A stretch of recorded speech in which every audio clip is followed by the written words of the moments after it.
काबिलियत इतनी बढ़ाओ, काबिलियत इतनी बढ़ाओ कि तुम्हें हराने के लिए कोशिश नहीं साजिश करनी पड़े, कि तुम्हें हराने के लिए कोशिश नहीं साजिश करनी पड़े। हेलो फ्रेंड्स, कैसे हैं आप सब लोग। मैं हूं आपकी टीचर कम दोस्त अन्नू गरसा और आप सभी प्यारे प्यारे दोस्तों का स्वागत करती हूं मेरे यूट्यूब चैनल रीड पर जीत में।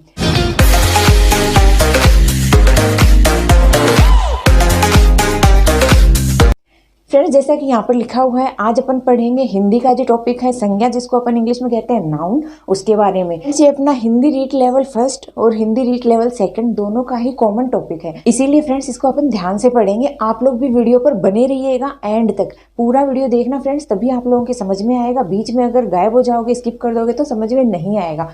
फ्रेंड्स देखिए, संज्ञा क्या होती है। पहले तो अपन इसके बारे में अपने को नॉलेज होनी चाहिए कि संज्ञा क्या है, उसके कितने प्रकार हैं, कितने भेद हैं उसके। फ्रेंड्स, अपने इंग्लिश में संज्ञा को नाउन कहते हैं, अपने को पता है। और नाउन क्या होता है? Name of any place, person और थिंग। ये अपने को बचपन से रटाते आए हैं, अपन पढ़ते आए हैं।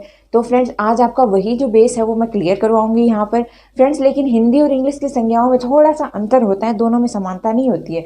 जो अपनी हिंदी है उसमें तो संज्ञा के सिर्फ 3 भेद होते हैं, लेकिन जो अपनी इंग्लिश है उसमें संज्ञा के कितने भेद होते हैं? उसमें संज्ञा के सिर्फ 2 ही भेद बताए गए हैं। फ्रेंड्स, इंग्लिश में तो जो नाउन है उसको सिर्फ कंक्रीट और एब्स्ट्रैक्ट 2 नाउन में ही डिवाइड किया है। कंक्रीट यानी मूर्त नाउन और एब्स्ट्रैक्ट यानी अमूर्त नाउन। तो फ्रेंड्स कंक्रीट में और आगे जाकर 4 सब टाइप्स में वो डिवाइड हो जाता है, जिसमें पहला आ जाता है प्रॉपर नाउन, जिसको अपन हिंदी में व्यक्तिवाचक संज्ञा कहते हैं। सेकंड आ जाता है कॉमन नाउन, जिसको अपन जातिवाचक संज्ञा कहते हैं। थर्ड आ जाता है अपना कलेक्टिव नाउन, जिसको अपन समूहवाचक संज्ञा कहते हैं। और फोर्थ आ जाता है अपना मटीरियल नाउन, जिसको अपन धातुवाचक संज्ञा कह देते हैं। फ्रेंड्स ये तो 4 सब टाइप्स हो जाते हैं कंक्रीट नाउन के इंग्लिश में। और फिर सेकंड है अपना एब्स्ट्रैक्ट नाउन, जिसको अपन भाववाचक संज्ञा भी कहते हैं।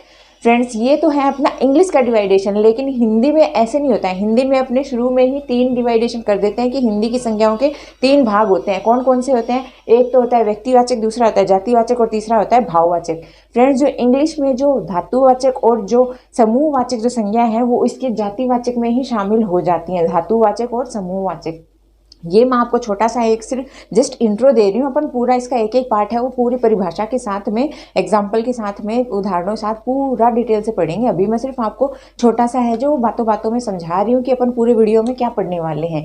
फ्रेंड्स देखिए, जैसा मैं आपको बता रही हूँ ऐसा आप भी सीख जाएंगे। बस आप ध्यान से पूरा वीडियो देखना, और ना समझ में आए तो बार बार इस वीडियो को देखना। आपकी भी नाउन में इतनी अच्छी पकड़ हो जाएगी कि आपकी सारा जो टॉपिक है वो टिप ऑफ द टंग होगा, आपको भी पूरा याद होगा जैसे मुझे याद है। लेकिन फ्रेंड्स अपना ध्यान है वो इस वीडियो पर बनाए रखें और एंड तक पूरा वीडियो देखना।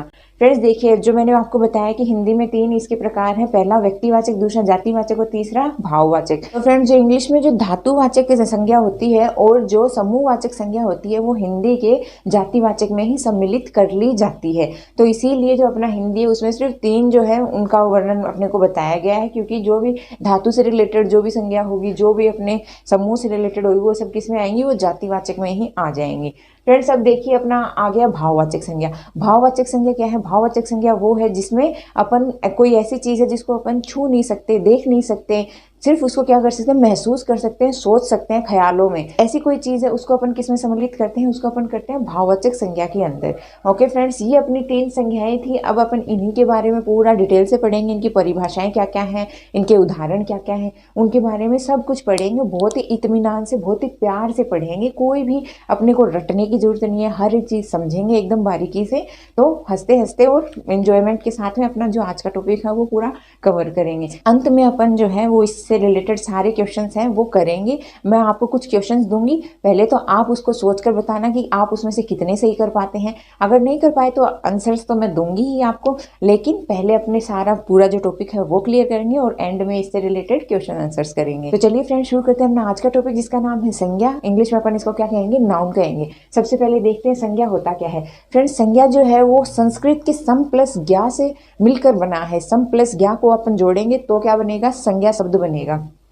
तो फ्रेंड्स इसकी डेफिनेशन देख लेते हैं, इसकी परिभाषा देख लेते हैं। परिभाषा है फ्रेंड्स, संज्ञा किसी भी व्यक्ति, वस्तु अथवा स्थान का नाम को अपन क्या कहते हैं? संज्ञा कहते हैं। The name of any person, place or thing is called as noun. English में कहें तो ये। तो फ्रेंड्स अपना हिंदी और इंग्लिश को दोनों साथ में लेते हुए चलते हैं कि आपके थोड़ा समझ में आ जाएगा। तो नाउन क्या हो गया, संज्ञा क्या हो गया, किसी भी व्यक्ति, वस्तु या जगह के स्थान के नाम को अपन क्या कहते हैं, संज्ञा कहते हैं। फ्रेंड्स ब्रह्मांड अपना पूरा, अपनी दुनिया है, अपनी सृष्टि है, किससे बनी है, नामों से ही तो बनी है। तो फ्रेंड्स देखिए, कोई भी व्यक्ति है, वस्तु है, स्थान है, मतलब अब अपन जहाँ भी देखेंगे वहां पर अपने कोई ना कोई चीज दिखेगी और हर एक चीज का क्या है, नाम है, अपने को पता है। तो फ्रेंड्स ये संज्ञा क्यों जरूरी है, अगर मतलब नाम नहीं होता तो क्या होता, मान लो कि अपनी दुनिया में किसी भी चीज का नाम नहीं होता तो क्या होता, तो बहुत ज्यादा कंफ्यूजन होती, अपन किसको किस नाम से पुकारते। अब मान लीजिए कि मुझे इस पेन की ही ज़रूरत पड़ जाती, ये वहाँ पर रखा होता और मैं कोई और वहाँ पर खड़ा होता है, मैं उससे ये पेन मंगवाना चाहती, तो मैं क्या कहती उसको, ऐसे कहती कि भाई अरे जा वो मेरे को लाके दे, अरे जा वो लाके दे ना, ऐसे थोड़ी कहती मैं उसको, है ना, क्योंकि वो अगला समझ ही नहीं पाता, क्योंकि वहाँ पर और भी सारी खूब सारी चीज़ें होंगी, वो समझ नहीं पाता क्या लाके दूँ, क्या लाके दूँ, नाम इसका होता नहीं, मैं बस चिल्लाती रहती वो लाके दे, वो लाके दे, मैं ऐसे कहती रहती, तो कितना कन्फ्यूजन हो जाता ना, अगला ना समझ पाता, ना मैं समझा पाती। तो फ्रेंड्स अपनी जो कन्फ्यूजन है उसी को दूर करने के लिए, अपनी सुविधा के लिए यहाँ पर क्या है, जो संज्ञा है, हर चीज़ का नाम दिया गया है और उसी को अपन संज्ञा कहते हैं। ओके फ्रेंड्स, तो ये तो है अपना जनरल सा कि अपने को संज्ञा की ज़रूरत क्यों पड़ी, हर चीज़ को नाम देने की ज़रूरत क्यों पड़ी। तो इसीलिए हर चीज़ को नाम दिया गया है, ताकि अपने को क्या है, वो भ्रम पैदा ना हो और अपने को जो चीज़ चाहिए उसका अपन सीधा उसका नाम लें और वो चीज़ अपन प्राप्त कर लें। तो भाषा को सरल बनाने के लिए अपन ने संज्ञा का यहाँ पर प्रयोग किया है। तो धरती पर कितनी भी चीज़ें हैं ना, जो भी चीज़ें, हर एक चीज़ का नाम है, चाहे वो छोटी सुई से लेके आप कितनी बड़ी चीज़ देख लो, हर एक चीज़ का कुछ ना कुछ नाम है। तो फ्रेंड्स जो अपने ये तीन शब्द हैं, व्यक्ति, वस्तु और स्थान, व्यक्ति, वस्तु, स्थान, नाम से तो तीन ही लगते हैं, लेकिन इसमें पूरा ब्रह्मांड समाया है। इसके बाहर कुछ है क्या, बता दीजिए, अगर कुछ है तो नहीं है ना। जो भी है इंसान वो सब व्यक्तियों में आ जाते हैं, इंसान, जानवर जो भी है, जितनी भी वस्तुएं हैं वो वस्तुओं में आ गई, और जो स्थान है, जितने भी देश, दुनिया, जिले, सबके जो भी नाम है ना, वो सब कहाँ आ गए, स्थान में आ गए। तो फ्रेंड्स इन तीन शब्दों के अंदर अपना पूरा ब्रह्मांड आ गया। तो संज्ञा क्या है, पूरे ब्रह्मांड में जितनी भी चीज़ें हैं उन सब का नाम है। सिंपल तरीके से, सरल शब्दों में अपन कहें तो नाम को ही संज्ञा कहते हैं, किसी भी व्यक्ति, वस्तु, स्थान के नाम को संज्ञा कहते हैं। ओके फ्रेंड्स, अब देखिए आगे इसके कितने भेद हैं। तो फ्रेंड्स संज्ञा के तीन भेद होते हैं। कितने भेद होते हैं, तीन भेद होते हैं संज्ञा के। कौन कौन से, पहला है व्यक्तिवाचक संज्ञा, इसको अपन इंग्लिश में क्या कहेंगे, प्रॉपर नाउन कहेंगे। सेकेंड है जातिवाचक संज्ञा, जिसको अपन इंग्लिश में कहते हैं कॉमन नाउन। थर्ड है भाववाचक संज्ञा, जिसको अपन इंग्लिश में कहेंगे एब्स्ट्रैक्ट नाउन। ओके फ्रेंड्स, तो व्यक्तिवाचक, जातिवाचक और भाववाचक, ये तीनों संज्ञाएं हिंदी में, इनके तीन भेद हैं संज्ञा के। अब अपना देख लेते हैं कुछ विशेष, जो मैंने यहाँ पर नोट लगाया है, कुछ विशेष चीज़ें मैंने यहाँ पर नोट लगाकर लिखी हैं, उसको समझ लेते हैं। पहला है अंग्रेजी की पदार्थवाचक व समूहवाचक संज्ञा। मैंने आपको कहा था अंग्रेजी की पदार्थवाचक यानी मटीरियल नाउन और समूहवाचक यानी कलेक्टिव नाउन संज्ञाओं को हिंदी में जातिवाचक संज्ञा ही माना जाता है। क्या माना जाता है, कॉमन नाउन ही माना जाता है, हिंदी में जातिवाचक संज्ञा ही माना जाता है। अतः इन दोनों संज्ञाओं से बने हुए शब्द हिंदी में जातिवाचक ही माने जाएंगे। तो इन दोनों संज्ञाओं से जितने भी शब्द बनेंगे ना हिंदी में, उनको किस में सम्मिलित किया जाएगा, जातिवाचक में सम्मिलित किया जाएगा। अब मान लीजिए कि कोई सोना, अपने को एग्जाम्पल में उदाहरण में दे दिया कि सोना कौन सी संज्ञा है, उसमें नीचे अपने को ऑप्शन दे दिए जातिवाचक, भाववाचक और व्यक्तिवाचक, और चौथा अपने को ऑप्शन दे दिया नन ऑफ दीज, या इनमें से कोई नहीं। तो फ्रेंड्स अपन उसमें क्या मानेंगे, अगर फ्रेंड्स वहाँ पर जातिवाचक लिखा है, हिंदी में अपने ऑप्शन में आया है, तो अपन उसको जातिवाचक टिक करेंगे। और अगर उसमें हिंदी में ऑप्शन में साथ में ये आ रखा है कि पदार्थवाचक और फिर जातिवाचक आ रखा है, तो पहले अपन उसको पदार्थवाचक ही लिखेंगे, क्योंकि पहले वो एक पदार्थ है, लेकिन हिंदी में उसको जातिवाचक में सम्मिलित कर लिया गया है। तो या तो फ्रेंड्स ये दोनों जो ऑप्शन है वो एक साथ आएंगे नहीं, अगर आ जाते हैं तो पहले आप उसको पदार्थवाचक ही करेंगे, और अगर नहीं आते हैं तो आपका जो है वो जातिवाचक होगा। इंग्लिश में हालांकि ये अलग हो जाएगा, इंग्लिश में मटेरियल नाउन होगा, उसमें सीधा ऑप्शन आता है, उसमें कोई कॉमन नाउन साथ में नहीं आएगा, तो उसमें मटेरियल नाउन होगा। और अपने हिंदी में अगर साथ में आते हैं तो पहले पदार्थवाचक कीजिएगा, और बाद में अगर नहीं आते हैं तो फिर आप जातिवाचक को टिक करना। ओके फ्रेंड्स, ये है अपना पहला जो विशेष टिप्पणी थी वो, तो इस चीज़ को ध्यान रखना, भूल मत जाना। सेकंड अपना विशेष है कि पदार्थवाचक को द्रव्यवाचक और समूहवाचक को समुदायवाचक भी कहते हैं। अब अपना पदार्थवाचक अपन मटेरियल नाउन जिसको कहते हैं ना, उसको हिंदी में द्रव्यवाचक भी कहते हैं। जैसे यहाँ पर पदार्थ है ना, वैसे ही, क्योंकि पदार्थ के अंदर क्या आते हैं, द्रव्य भी आते हैं और ठोस भी आते हैं और गैसेस भी आती हैं। पदार्थ कुछ भी हो सकता है, तो उसको जब पदार्थ है तो उसमें ठोस, गैस और द्रव्य तीनों चीजें आएंगी, तो इस पदार्थवाचक को द्रव्यवाचक भी कहते हैं और इस समूहवाचक को समुदायवाचक भी कहते हैं। समूह, समुदाय, कम्युनिटी, ग्रुप, ये सब। तो फ्रेंड्स ये तो नामों से भी अपने को पता चल जाएगा कि समूहवाचक, समुदायवाचक एक है और पदार्थवाचक और द्रव्यवाचक एक है। ओके फ्रेंड्स, तो ये दो मैंने विशेष टिप्पणियां करी थी, इनको ध्यान में रखना, भूल मत जाना। अब अपना जो पहला जो इसका भाग है ना, जो अपनी संज्ञा है, उसका पहला भाग है व्यक्तिवाचक संज्ञा। उसके बारे में अपन देख लेते हैं व्यक्तिवाचक संज्ञा क्या है फ्रेंड्स। तो देखिए इसकी सबसे पहले परिभाषा देख लेते हैं कि इसमें एक व्यक्ति, एक वस्तु या एक स्थान का नाम या नाम का बोध होता है। ओके, क्या होता है जो व्यक्तिवाचक संज्ञा है उसमें एक व्यक्ति, एक वस्तु या एक स्थान का बोध होता है। जैसे उदाहरण है अनु। अरे अनु तो मैं ही हूँ, तो अनु मैं हुई, तो मतलब कि मैं क्या हूँ, प्रॉपर नाउन हूँ ना, व्यक्तिवाचक संज्ञा हूँ कि मैं तो एक ही हूँ ना, अब कोई दूसरी अनु तो है नहीं, मैं ही हुई यहाँ पर, तो मैं अपने आप में यूनिक हूँ, प्रॉपर हूँ, एक व्यक्ति हूँ। तो फ्रेंड्स यहाँ पर अनु किसको शो करता है, मुझे शो करता है। सेकंड है रीट पर जीत। अब ये देखिए ये क्या है, ये मेरा चैनल है, तो ये रीट पर जीत भी सिर्फ मेरा ही चैनल है, ये मेरे ही नाम से रजिस्टर है, तो ये भी अपने आप में एक ही है ना, एक ही चीज़ का बोध कराता है। ऐसे तो हजारों लाखों चैनल हैं यूट्यूब पर, लेकिन रीट पर जीत कौन सा चैनल है, वो मेरा चैनल है, मेरा खुद का चैनल है।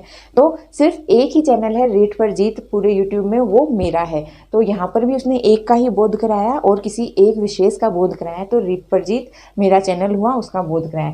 थर्ड है रीबॉक जूते। अब जूते तो हजारों हैं, कई हजारों कंपनियां हैं जूतों की, लेकिन यहाँ पर एक विशेष जूता बताया गया है, कौन सा, रीबॉक। रीबॉक के जूतों के बारे में यहाँ पर अपन ने बात करी है। तो रीबॉक जूते सिर्फ रीबॉक कंपनी ही बनाती है, तो ये उनकी विशेषता है, सिर्फ एक का ही बोध हुआ है ना। नेक्स्ट है बजाज पंखा। अब पंखा होता तो वो तो बहुत सारी कंपनियां बनाती हैं, लेकिन बजाज पंखा सिर्फ बजाज कंपनी बनाती है, तो ये भी एक का बोध हुआ। आगे है झुंझुनू। तो झुंझुनू एक स्थान है, तो झुंझुनू भी अपने आप में एक ही है। सेकंड है सिंघाना। सिंघाना भी एक स्थान है, ये भी क्या है, अपने आप में एक का ही बोध कराता है, एक विशेष जगह है। जयपुर। तो जयपुर जो है वो भी अपने आप में यूनिक है, एक ही जगह का बोध कराता है। दिल्ली। दिल्ली भी अपने आप में यूनिक है। ऐसे फ्रेंड्स कई सारे और उदाहरण है, अपने आसपास कुछ भी देख लो, अगर उसके आगे कोई स्पेशल चीज का नाम लिख दिया जाए ना, जैसे कि ये कपड़े हैं, कपड़े किसी के भी हो सकते हैं, लेकिन लेवाइस के कपड़ों की अगर बात कर दी जाए तो वो अपने आप में विशेष है, सिर्फ एक का बोध कराएंगे कि वो तो एक ही कंपनी बनाएगी ना, सारी कंपनियों की थोड़ी। और सिर्फ कपड़े कह दें तो वो आ जाएगा अपने किसमें, कॉमन नाउन में आ जाएगा, जातिवाचक में, कि कितने भी हो सकते हैं। लेकिन अगर आगे ब्रांड का नाम लगा दें तो वो किसमें आ जाएगा, वो आ जाएगा व्यक्तिवाचक में, क्योंकि उसको प्रॉपर कर दिया गया है, उसको एक जगह फिक्स कर दिया गया है, एक ही वस्तु का बोध करा दिया गया है। तो फ्रेंड्स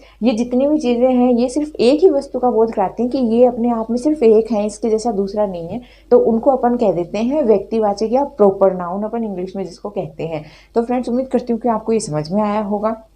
अब अपन इसके आगे जो और भेद बचे हैं उन पर चलते हैं। आइए आगे है फ्रेंड्स अपना जातिवाचक संज्ञा। जातिवाचक संज्ञा क्या होती है उसकी परिभाषा देख लेते हैं। फ्रेंड्स इससे संपूर्ण जातियां है ना, जितनी भी, उनका व्यक्तियों, वस्तुओं व स्थानों का बोध होता है। जितनी भी जातियां हैं अपने, जैसे पंखा है, पंखी कितनी जातियां हैं, तो अगर पंखा शब्द बोलेंगे तो उसमें सारे पंखी की जातियां आ जाएंगी। जैसे जानवर है, अब जानवरों की जितनी भी जातियां हैं तो वो उस एक जानवर शब्द के अंदर आ जाएंगी। किसी एक विशेष की बात ना करके पूरी जाति का बोध कराए जो शब्द, उसको अपन किस में लेते हैं, जातिवाचक संज्ञा के अंदर लेते हैं। इसके उदाहरण भी देख लेते हैं फ्रेंड्स। जैसे बालक है, अब बालक किसी एक बालक को नहीं बताएगा कि बालक है तो सिर्फ यही एक बालक है, बालक में जितने भी धरती के बालक हैं उन सभी के बारे में अपने को बोध कराएगा। जैसे महिला है, पुरुष है, किसी एक महिला है, किसी एक पुरुष विशेष के लिए ये शब्द इस्तेमाल नहीं किया गया है, ये संपूर्ण जाति के लिए इस्तेमाल किया गया है। जितनी भी धरती पर महिला पुरुष हैं वो सभी इसमें सम्मिलित हो जाते हैं महिला या पुरुष शब्द के अंदर। ओके, नेक्स्ट है कपड़े। कोई एक कपड़ा विशेष के बारे में बात नहीं की गई है, जितने भी धरती पर कपड़े हैं, छोटे बड़े, महिला के, पुरुष के, बच्चों के, जितने भी कपड़े हैं, संपूर्ण कपड़ों की बात करी गई है एक कपड़े शब्द के अंदर। नेक्स्ट है किताबें। जितनी भी किताबें हैं, जितने भी सब्जेक्ट्स की हैं, जितने भी राइटर्स की हैं, सारी किताबें हैं, किताब की जो जाति है उस सबको सम्मिलित कर लिया गया है किताबें शब्द के अंदर। देश हैं, जितने भी देश हैं, जितने भी राज्य हैं, जितने भी जिले हैं, उनको भी किसमें शामिल कर लिया जाता है, इसके ही अंदर, क्योंकि अपने को पता है एक देश के अंदर कई राज्य होते होते हैं, एक राज्य के अंदर कई जिले होते हैं, एक जिले के अंदर कई गांव होते हैं। तो फ्रेंड्स ये सारी किस में आ जाएंगी, ये आ जाएंगी अपनी जातिवाचक के अंदर, क्योंकि ये संपूर्ण जाति को इसमें क्या करती हैं, डिनोट करती हैं। तो फ्रेंड्स ये सारा जो अपने सामने उदाहरण है ये है जातिवाचक के। लेकिन फ्रेंड्स अगर इनके आगे कोई विशेष नाम जोड़ दिया जाए ना, तो वो किसको शो करेगा, वो व्यक्तिवाचक संज्ञा हो जाएगी, फिर वो व्यक्ति को शो करेगा। जैसे कि बालक की जगह यहाँ पर लिख दिया जाए कि सोनू, तो सोनू क्या है, सोनू जो बालक है वो सिर्फ एक सोनू को ही डिनोट करेगा, वो फिर पूरी जो जाति है उसको डिनोट नहीं करेगा, क्योंकि उसने व्यक्ति विशेष के बारे में बात कर ली है, तो वो चला जाएगा व्यक्तिवाचक संज्ञा के अंदर। लेकिन किसी स्पेशल व्यक्ति का नाम ना देकर सिर्फ उसकी जाति के बारे में कहा गया है, तो उसमें संपूर्ण जितने भी लोग हैं वो आ जाएंगे और वो जातिवाचक संज्ञा में चला जाएगा। ओके फ्रेंड्स, इस चीज़ में बिल्कुल कंफ्यूज मत होना, आराम से बैठकर एग्जामिनेशन हॉल में जब आपके ऐसे कोई क्वेश्चन आए तो उसमें देखना कि कोई व्यक्ति विशेष के बारे में बताया गया है या सिर्फ जाति के बारे में ही बात की गई है। ओके, तो ये है अपना भाववाचक संज्ञा। अब इसके बारे में मैंने एक नोट भी लगाया है, नोट को देख लेते हैं फ्रेंड्स कि क्या है। नोट है फ्रेंड्स, प्रायः जातिवाचक संज्ञा में, जो जातिवाचक संज्ञा है उसमें पदार्थवाचक में समूहवाचक शब्दों को भी शामिल किया जाता है। मैंने आपको पहले बताया था कि इंग्लिश में तो ये अलग अलग सब टाइप्स होते हैं, लेकिन हिंदी में इसको कि जातिवाचक में ही सम्मिलित किया गया है, किसको, द्रव्यवाचक को और समूहवाचक संज्ञा है इसको। तो पदार्थवाचक और समूहवाचक संज्ञा जो हिंदी है उसमें किसमें आ जाते हैं, जातिवाचक के अंदर। और पदार्थवाचक में अपने को पता है कि तीनों अवस्थाएं आती हैं, जैसे गैस है, अपने द्रव्य है, अपना ठोस है, वो तीनों अवस्थाओं की जितनी भी वस्तुएं हैं वो पदार्थवाचक में आएंगी, जैसे सोना, चांदी, दूध, दही, ये सब तो होगी पदार्थवाचक या द्रव्यवाचक। और जो नेक्स्ट है अपना समूहवाचक, जैसे जो समूह को बताएं, समूह के बारे में डिनोट करें, जैसे सेना हो गई, अब सेना में तो कई जवान होते हैं तो वो समूह हो गया। जैसे सभा हो गई, एक सभा में कई लोग होते हैं। जैसे कोई ग्रुप हो गया, कोई कमेटी हो गई, कोई क्लास हो गई।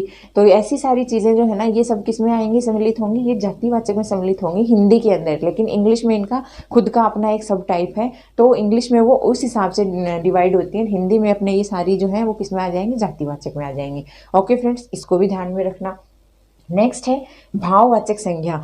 भाववाचक संज्ञा क्या है फ्रेंड्स, जिन संज्ञा शब्दों से गुण दोष, जिन संज्ञा शब्दों से किसी के गुण दोष, अवस्था या दशा आदि का पता चलता हो, ऐसी संज्ञाओं को अपन क्या कहते हैं, ऐसी संज्ञाओं को अपन कहते हैं भाववाचक संज्ञा। तो फ्रेंड्स, भाववाचक संज्ञा क्या हुई, भाववाचक संज्ञा है ऐसी कोई चीज़ जो अपने को दिखाई ना दे, सिर्फ अपन उसको महसूस कर सकें, सिर्फ उसको सोच सकें, ख्याल कर सकें उसका, ऐसी चीज़ अपनी जितनी भी है वो सारी किस में आ जाती हैं, वो भाववाचक संज्ञा में आ जाती हैं, जिसको अपन छू नहीं सकते, जिसका अपन टेस्ट नहीं कर सकते, स्मेल नहीं कर सकते। तो फ्रेंड्स ये सारी आएंगी भाववाचक संज्ञा में। ऐसी कौन कौन से शब्द हैं फ्रेंड्स, तो ऐसे शब्द हैं, पहला है मानवता। मानवता अब क्या है, मानवता एक गुण है, ये दिखाई तो देता नहीं कि भाई इतना लंबा है, इतना छोटा है, इस रंग का है, ऐसे बोलता है, ऐसे चलता है, वो कोई व्यक्ति तो है नहीं, वो क्या है, एक गुण है जो सिर्फ अपन महसूस करते हैं। जब अपन कोई अच्छा कार्य करते हैं तो अपन क्या कहते हैं कि इसमें तो बहुत सारी मानवता भरी है। तो फ्रेंड्स जो मानवता है वो क्या हो गया, वो एक गुण ही तो हुआ ना, इसको अपन ने देखा नहीं, छुआ नहीं, टेस्ट नहीं किया, स्मेल नहीं किया, ये सिर्फ एक गुण है। नेक्स्ट है बचपन। बचपन भी एक अवस्था है, मतलब अपन कोई बच्चा छोटा होता है अपन क्या कहते हैं कि इसकी तो बचपन अवस्था चल रही है। तो बचपन को क्या किसी ने देखा है कि बचपन इतना सा होता है, गोल मटोल होता है, ऐसे किसी ने नहीं देखा, वो बस एक अवस्था है, उस अवस्था को नाम दे दिया है कि अभी उसकी बचपनावस्था चल रही है, तो उस अवस्था को अपन ने बचपन कह दिया है। नेक्स्ट है पशुता। पशुता जो है वो भी एक क्या है, गुण है। तो कोई मतलब अच्छा होता है, दयालु होता है, दयावान होता है, वो भी गुण है। कोई जो होता है वो हिंसक होता है, उसमें कोई मैनर्स नहीं होते, तो अपन उसको क्या कहते हैं, ये इसमें कितनी पशुता भरी पड़ी है, इसको तो बिल्कुल भी मैनर नहीं है। तो फ्रेंड्स वो भी क्या हो गया, एक गुण हो गया पशुता का। ये सब क्या है फ्रेंड्स, बुढ़ापा, दया, प्रेम, क्रोध, मित्रता, शत्रुता आदि, ये सब क्या है फ्रेंड्स, ये गुण ही तो है अपने। इसको अपन देख नहीं सकते, छू नहीं सकते, सिर्फ इनको क्या कर सकते हैं, अपन महसूस कर सकते हैं। ये फीलिंग्स हैं जो महसूस की जाती हैं। ये तो बहुत सिंपल सा है, आप आसानी से इनको पता कर सकते हैं। जैसे कि आपसे कह दिया जाए कि सपने हैं, सपने क्या चीज़ है, मतलब कौन सी संज्ञा के अंदर आएंगे, तो सपना अपन सिर्फ उसको देख सकते हैं, महसूस कर सकते हैं। तो फ्रेंड्स ये तो बहुत सिंपल सी है कि आराम से समझ में आने वाली है भाववाचक संज्ञा।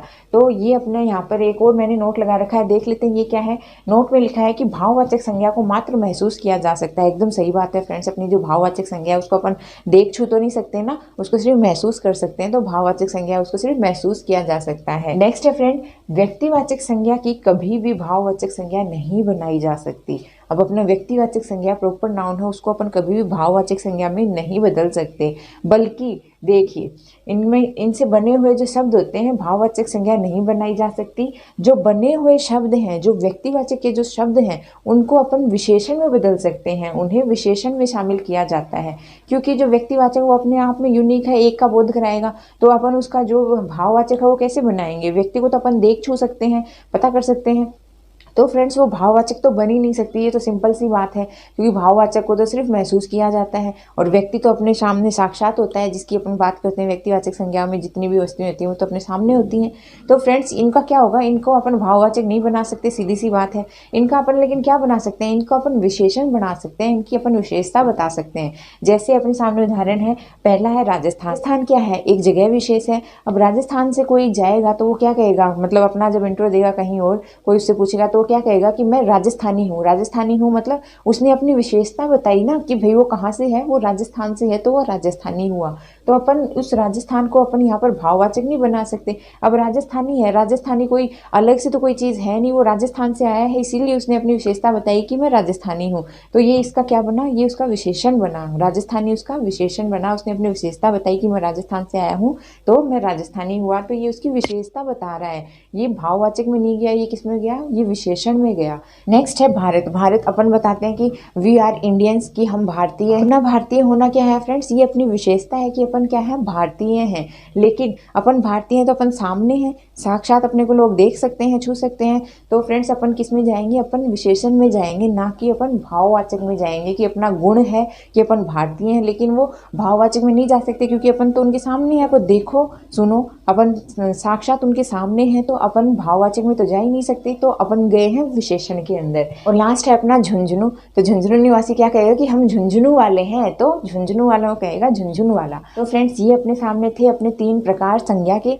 तो देखिए फ्रेंड्स अपना जो टॉपिक है संज्ञा का वो हो गया है खत्म। अब मैंने जैसा कि आपसे कहा था कि मैं एंड में पूछूंगी आप लोगों से प्रश्न, तो मैंने यहाँ पर कुछ प्रश्न यहाँ पर लिखे हुए हैं, अब इसका जवाब देंगे आप लोग मुझे। तो फ्रेंड्स ये सारे क्वेश्चंस के आंसर आपको आने चाहिए, क्योंकि पूरा जो चैप्टर है इसका जो टॉपिक है वो पूरा क्लियर करवा दिया है। एक भी क्वेश्चन अगर नहीं आया तो वीडियो को फिर से देखना, आप फिर से बैक में जाके ओके अच्छे से देखना, सारे क्वेश्चन आपको आने चाहिए फ्रेंड्स। तो देखिए फ्रेंड्स अपना पहला जो क्वेश्चन है वो क्या है, पहला प्रश्न अपना गाय शब्द में संज्ञा है। अब ये गाय है, यहाँ पर गाय लिखा है, बताइए कौन सी संज्ञा है इसमें, जातिवाचक है, भाववाचक है या व्यक्तिवाचक है। तो फ्रेंड्स सोचिए कि इसमें कौन सी है। मैंने आपको बताया था कि जहाँ पर संपूर्ण जाति का बोध हो रहा हो तो वहाँ पर कौन सी संज्ञा आएगी, वहाँ पर आएगी जातिवाचक संज्ञा। फ्रेंड्स जो गाय है उसमें कोई स्पेशल गाय का नाम तो लिया नहीं है, इसमें क्या है, संपूर्ण गाय जाति का बोध हो रहा है। तो जो ये है गाय शब्द है इसमें संज्ञा कौन सी आएगी, जातिवाचक संज्ञा आएगी। ओके फ्रेंड्स, मुझे उम्मीद है सबने सही दिया होगा, सबने सही हिसाब लगाया होगा फ्रेंड्स। तो इसमें आ गई जातिवाचक संज्ञा। अब देखिए सेकंड है, सरिता के पास नंदिनी गाय है। जो सरिता है उसके पास कौन सी गाय है, नंदिनी गाय है। तो सरिता के पास नंदिनी गाय है, किसी एक गाय का विशेषता बता रहा है कि कौन सी गाय है, नंदिनी गाय है। तो नंदिनी गाय सिर्फ सरिता के पास है, तो इसने क्या कर दिया, किसी एक व्यक्ति विशेष का बोध करा दिया। यहाँ पर सरिता भी अपने आप में एक ही है ना, तो ये भी एक ही व्यक्ति का बोध करा रहा है कि सरिता क्या है, अपने आप में एक है। तो फ्रेंड्स सरिता के पास नंदिनी गाय है, ये किस में आएगी, ये कौन सी संज्ञा हो गई, ये हो गई व्यक्तिवाचक संज्ञा। ये कौन सी संज्ञा हो गई, व्यक्तिवाचक संज्ञा हो गई, जिसको अपन प्रॉपर नाउन कहते हैं। ओके, और इसमें कितनी संज्ञाएं हैं, इसमें 2 संज्ञाएं हैं, एक तो सरिता है और एक नंदिनी है। दोनों अपने आप में यूनिक है ना, दोनों व्यक्तिवाचक संज्ञा के अंदर आती हैं। तो 2 संज्ञा है इसके अंदर, और कैसी संज्ञा है, ये व्यक्तिवाचक संज्ञा है।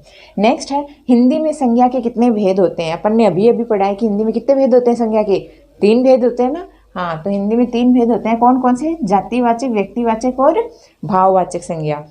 नेक्स्ट है, मोहन बचपन में खेला करता था। इसमें कितनी संज्ञाएं हैं, तो ध्यान से देखिए, एक तो है मोहन, दूसरा है बचपन में खेला करता था। खेला करता था तो क्रिया हो गई, कितनी संज्ञाएं इसमें पूछा है, तो इसमें कितनी संज्ञाएं, 2 हैं। एक तो मोहन को बता रहा है, ये कैसी है, व्यक्तिवाचक संज्ञा है।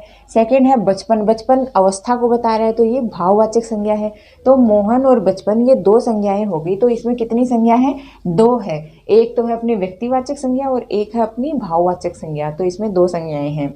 नेक्स्ट है मानवता, एक भाववाचक संज्ञा है। अपने को पता है मानवता एक गुण है जो किस में जाएगा, भाववाचक संज्ञा में जाएगा।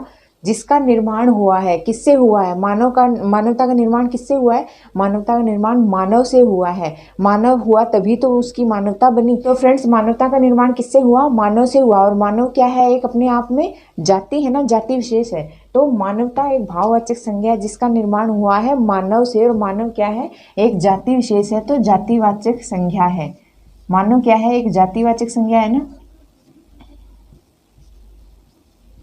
तो मानव का निर्माण हुआ है जातिवाचक संज्ञा से। मानवता एक भाववाचक संज्ञा है जिसका निर्माण हुआ है जातिवाचक संज्ञा से। ओके, नेक्स्ट है देव दर्शन धूप। यहाँ स्पेशलिटी बता रखी है। कौन सी धूप? सिर्फ देव दर्शन धूप के बारे में बात की गई है। तो सबके दिमाग में आ गया होगा इसका आंसर कि देव दर्शन धूप बड़ी खुशबूदार है में संज्ञा कौन सी है? तो एक चीज के बारे में बोध करा रहा है, तो इसमें कौन सी संज्ञा हुई? व्यक्तिवाचक संज्ञा हुई, क्योंकि स्पेशलिटी बता रहा है किसकी? देव दर्शन धूप की। तो ये होगी अपनी व्यक्तिवाचक संज्ञा। अच्छा फ्रेंड, शिक्षक विद्यालय में पढ़ा रहे हैं। शिक्षक जो है वो क्या कर रहे हैं? विद्यालय में पढ़ा रहे हैं। तो किसी एक शिक्षक के बारे में बात नहीं किया। जितने भी टीचर्स हैं अपने, जितने भी स्कूल्स हैं वर्ल्ड में, उन सभी में शिक्षक क्या करते हैं? विद्यालय में पढ़ाते हैं। तो फ्रेंड्स, यहाँ पर जाति का जो है वो बोध कराया जा रहा है, कि जाति विशेष का बोध कराया जा रहा है कि टीचर जो है वो स्कूल में पढ़ा रहे हैं, तो शिक्षक स्कूल में पढ़ा रहे हैं। इसमें कौन सी संज्ञा है? इसमें है अपनी जातिवाचक संज्ञा। सभी टीचर्स के बारे में कहा गया है, किसी एक विशेष के बारे में नहीं कहा गया है। तो इसमें कौन सी संज्ञा होगी? जातिवाचक संज्ञा होगी। नेक्स्ट और लास्ट है अपना बालक दूध पीता है। बालक क्या करता है? दूध पीता है। में संज्ञा कितनी है? अब इसमें संज्ञा बतानी कि इसमें कितनी है। तो पहला तो आ गया फ्रेंड्स अपना बालक। ये कौन सी संज्ञा होगी? बालक है तो जाति का बोध करा रहा है, यानी जातिवाचक संज्ञा होगी। नेक्स्ट है दूध। तो दूध किस में आ गया? ये अपना आ गया द्रव्यवाचक संज्ञा में आ गया है ना। तो ये द्रव्यवाचक भी किस में जाती है? जातिवाचक में ही जाती है। हिंदी के अंदर अपने को पता है, इंग्लिश में तो इसका अलग है मटेरियल नाउन, लेकिन हिंदी में जातिवाचक के अंदर ही सम्मिलित होती है। तो इसमें ये दो है, पीता है तो क्रिया में चला जाएगा। तो फ्रेंड्स, बालक और दूध जो है ये दो इसमें क्या है? संज्ञाएं हैं। तो इसमें कितनी संज्ञा आती हैं? इसमें दो संज्ञा आती हैं, और दोनों ही संज्ञाएं कौन सी है फ्रेंड्स? ये हैं जातिवाचक संज्ञा। ओके, तो दो संज्ञा हैं, दोनों ही कौन सी हैं? जातिवाचक संज्ञा हैं। ओके फ्रेंड्स, ये हैं अपने कुछ क्वेश्चंस। उम्मीद करती हूँ आपने सारे क्वेश्चंस के आंसर सही सोचे होंगे, क्योंकि अपना पूरा टॉपिक है वो क्लियर है। तो अपना बेस क्लियर हो चुका है। अब इसमें कहीं अटकने की जरूरत नहीं है। आपके पास और भी जितने भी उदाहरण आप करके देखिएगा, अभी करके देखिएगा, आपका सारे जितने भी प्रश्न मिलेंगे वो सारे आपके सही होंगे, क्योंकि अपन ने जो है अपना बेस क्लियर कर लिया है। आज का वीडियो यहाँ पर खत्म होता है। आगे आने वाली हिंदी की श्रृंखला में अपन इसके अपने रीड लेवल में जितने भी टॉपिक्स दिए हुए हैं सारे अपन क्लियर करेंगे। तो फ्रेंड्स, वीडियो पर निरंतर बने रहिए और चैनल को ज़्यादा से ज़्यादा शेयर और सब्सक्राइब कीजिए। वीडियो पसंद आए तो उसको लाइक कीजिए, कमेंट कीजिए। फ्रेंड्स, आप सभी प्यारे प्यारे दोस्तों का वीडियो को एंड तक देखने के लिए दिल से धन्यवाद। Thank you friends.